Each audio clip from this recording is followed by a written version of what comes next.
Wasn't it Dick Speight Jr. that's sitting right here with me? Isn't he the guy that brought you to the hospital, Rob, when you had the stroke many moons ago? Yeah, when you're asking about our friendship, we in like 2011 or something, we did a convention in Rome, and that's I think when we were like, it went beyond like, oh, that guy that I kind of know. It was like, oh, it was, you meet certain people in your life that you're like, oh wow, this guy really gets it, like I get it, and we're getting it in the same way. And our humor was, my brother likened it to like playing basketball with someone that's just really easy to do. You throw a no look pass and they're right there. It's that kind of thing. Yeah. And we kept getting paired together after that at conventions because we jived together so well. But then, our relationship definitely took another step forward when he got me to he was the guy that got me to the hospital. I mean, I was having a stroke, and obviously that was the last thing that anyone thought was actually happening. And Rich had the wherewithal to Did he call you? You were in your hotel room. Didn't he call you up? You want to take that, Rich? It was it was in Toronto, and we were all going to go have a steak after wrapping it up on Sunday. And so the group, Jared, Jensen, Misha, Cliff, myself, and we were going to go, and Rob was on that list of people. We're going to walk across the street. It was like down the block and go have a steak, which we'd done the year before, kind of a thing we did in Toronto. And Rob was still signing autographs. We left. So like, all right, we'll just meet you there, Robbie. And you kind of was like, all right, waves is on. We're waiting. And I text him, hey, we're waiting. And he's like, not feeling it. And that is like, did not sound like Rob. Like, not feeling it. Like, we've been busting our hump for 72 hours. You're not going to come. What? So I called him and I said, hey, we're all waiting. We're not going to order until you get here because we don't want, get out here. Well, I'll order you a martini. And he was like, Rich, I don't know. I'm like, what do you mean you don't know? I'm not feeling, I'm like, dude, you're stressed. I know you. You're wound like a banjo string. You're probably all, riddled with anxiety. Get out of the eye of the storm. Come on, over here. And he's like, no, I don't know. I'm not going to do it. And we hung up, and I was like, none of that made sense to me. And I can't explain why. I just went back to the guys and I said, this doesn't make sense, man. I'm going back. I'm going to the hotel. This something doesn't make sense. It just didn't sound right. It just and I always make the joke, I've never known Rob to turn down a free martini, but that's the simple way of saying it. But it was like, there's just something not right. The way he was phrasing it, the energy that I know we just had in the middle of the day and we were planning on this, and just to do a 180 like that, I'm like, it's like when a 911 person knows, oh, there's somebody with a gun to this person's head on the other end of the phone. I should send the cops. Like, it was just a weird moment. Was he mumbling at all? Was it a mumble kind of like slurred speech thing? It was just an indecisive. He wasn't slurring.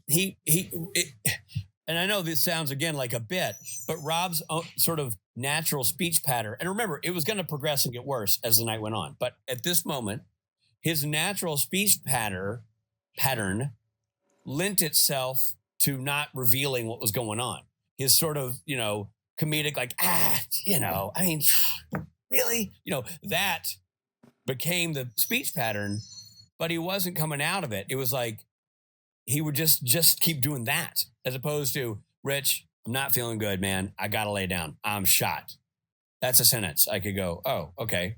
But it was more like, I don't know, I just feel, I don't know, man. And you're like, okay, it just didn't seem right. It just didn't seem right. So you went to the hotel. Did you go up to the room? I went to the hotel. I went to the room, and there was one of the handlers there who had walked him back to his room, and she looked concerned. I'm like, what?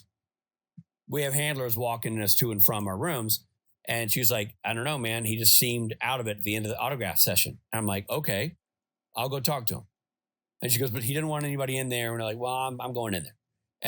And I went in there and was talking to him, and he's like, I don't know, man. I just blah, blah, blah, kind of hemming and hawing. I'm like, okay. And I said, dude, are you okay? He's like, I just, and I thought he was having an anxiety attack. I thought something had gotten him worked up. And I'm like, I this is okay. This is odd. There's a guy who's a sound guy who has a, I don't think he's a practicing physician anymore, but he had been. And I said, I told the gals, like, maybe go grab him and bring him up here. Meanwhile, I'm talking to him and he's like, I just want to watch the game. I'm like, okay, cool. Football game. And I call Misha's phone and I'm like, something ain't right. This is not right. I'm going to have to hang here, and he's like, Misha's like, put him on the phone. So I put him on the phone with Misha. Misha talked to him for a second and he got on the phone. He's like, yeah, something's not right. Because the way Rob was hemming and hawing. And I was like, Rob, who's the quarterback of the team you're playing? Who's that guy? And I'm like, dude doesn't know, like, he's not saying anything. And I'm on the phone with Misha. And he's like, could it be a stroke? And I'm like, I don't know, but it ain't right. And the doc came up, sat with him, had him talk to him for a little bit, had him do a few tests. And he said, it's not a stroke. He's having an anxiety attack. Let's let him sleep it off. And I said, okay. And he left the room. And I'm like, that dude's wrong. I'm not leaving. I'm taking him to the hospital. All I wanted to do was sleep. I just remember the time. I just wanted to sleep. And I was like, dude, I got to take you to the doctor. And you're like, no, I don't go to the doctor. I'm like, I know. I'm the asshole.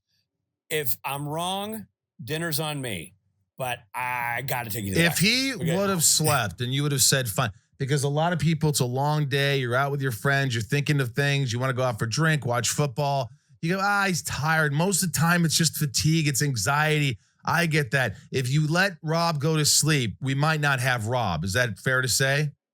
Yes. Yeah. That's fair to say. At the very least, I may not, never have been able to speak. I mean, I was losing words and I couldn't, I think what he really saw was that I was having a hard time putting anything together, putting words together. Right. It wasn't comic shtick anymore. Like when I was watching the game, didn't I like call the football a banana or something like that? You said something. I remember, and I wish I could remember exactly what it was. It was also something in that framework. Now at this point, I've already said, we're going to the doctor. I already leaned out and I said, girls, get a car, not an ambulance, get a car. We're driving to the hospital. We're not going to make a scene. We're just going to get out of here. And so they were wrestling up a car and you're sitting there and you used a word incorrectly, dramatically so, like, oh, he just scored a bookshelf. And you're like, yeah, man. Okay. Like, you did something with a word replacement that you're like, right. And then we go to the hospital. And this is the thing that was, so I'm still thinking, and Rob, you leap in any time, man. I know it's your story, but I'm still thinking I'm wrong. It's anxiety. I'm being overly cautious here, but you know what? I'm going to err on caution. But in my mind, I'm like, you know how this plays out. You get over there and you find out your buddy's got indigestion, not a heart problem, like, whatever. And we get over there and there's a pretty full waiting room, like there would be in any emergency room. And we go up to sign in and I go, hey, my buddy here is having a hard time, like putting thoughts together. And I don't know, maybe nothing, but a little concerned. And she goes, okay, what's his name? And I go, or what's your name? And I go, it's Rob Benedict. She's like, no, I need him to talk to me. What's your name? And you go, and immediately she's pushing a button under the table. Like immediately I see her pushing something. Wow. And 5 seconds later, while he's going, Rob Benedict, 4 doctors walk out. Turns out, by accident, we're at Toronto's premier stroke center hospital. It happened to be the closest hospital we went to. And she hit the button and the stroke team was in the waiting room, standing next to Rob. Waiting room full of people. And like, they're like, nope, you're on a gurney. Boom. And we're going. And we're like, whoa. Okay. Oh man, I just got emotional too. I don't know. Right when you said the button thing, I don't know. I got a little emotional. That's just overwhelming. Man. Like, oh man. Holy shit. Do you remember the button part, Rob? Or is that did only I see that part? I think just you saw that. No. But I just remember getting a CAT scan pretty much right away. And just thinking, what the fuck is going on? I kept thinking this has got to be some kind of weird. Yeah, it doesn't. Yeah, I was 43. It doesn't make any sense. And I don't have high cholesterol, nothing like that. No history. Fit guy, healthy weight. Like there's no telltale signs, which by the way, cautionary tale to anybody listening, there are no telltale signs. A stroke could hit a young fella. You know what I mean? The signs are, the signs they talk about. Like if speech is slurred or face is drooping, if you can't lift one arm, go to the hospital right away because time is of the essence. You have to get it right away because you're having a blood loss to your brain.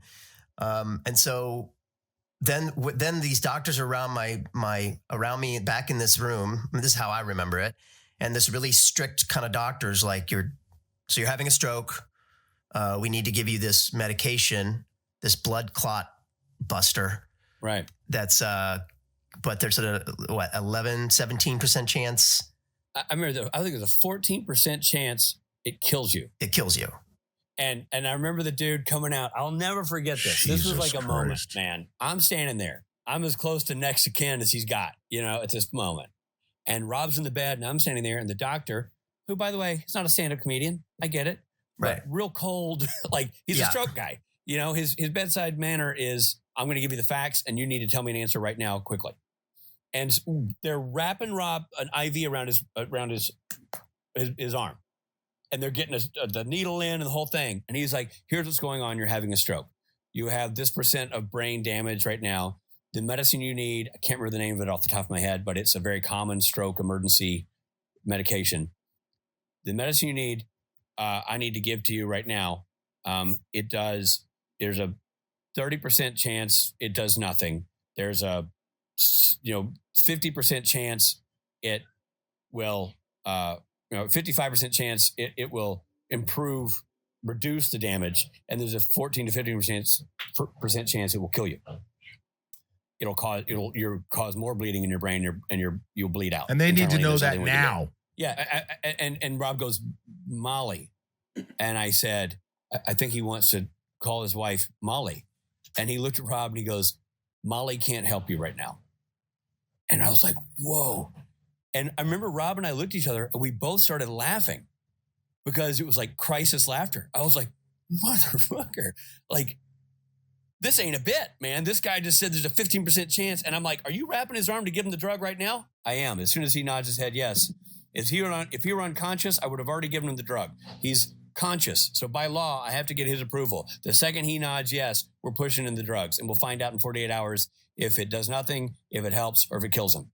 And I was like, I remember looking at Rob and I'm like, yeah, Rich is like crying. At this point, Rich starts crying. And and I realized like, I'm fucked. This is fucked. This is really fucked. And we're laughing and crying. And I finally just kind of nod my head and they give you the shot. And they give it to me. And it helped, obviously. And I was lucky. It did Saved help. His life. Yeah. I mean, it brought you the Rob. Oh, the other thing the guy said, which is, he's like, if I don't give you the medicine, you will keep getting worse or you'll stay like you are. And that's no way to live. Because at this point, Rob couldn't speak. At this point, Rob, like if Rob was frozen and if that was the new normal for Rob, he's learning everything over again. And it was intense. Like that guy was saying, that guy was not pulling punches. Thank God, because the clock's ticking. He didn't have time for the bullshit.